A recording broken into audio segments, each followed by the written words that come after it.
ചിലപ്പോൾ നമ്മൾ കാണുന്നത് മനുഷ്യരാണെന്ന് കരുതുന്നു.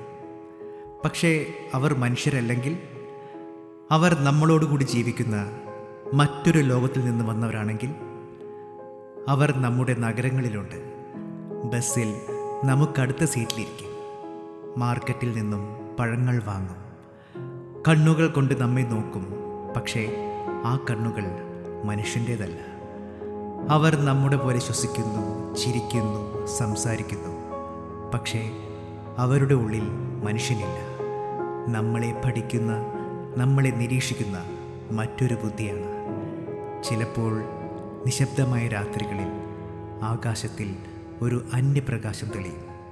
ആരോ നമ്മുടെ ലോകത്തിലേക്ക് ഇറങ്ങി വരുന്നു എന്ന സൂചന പോലെ. നമുക്കിടയിൽ തന്നെയാണ് അവർ. നമ്മളവരെ കാണുന്നില്ല.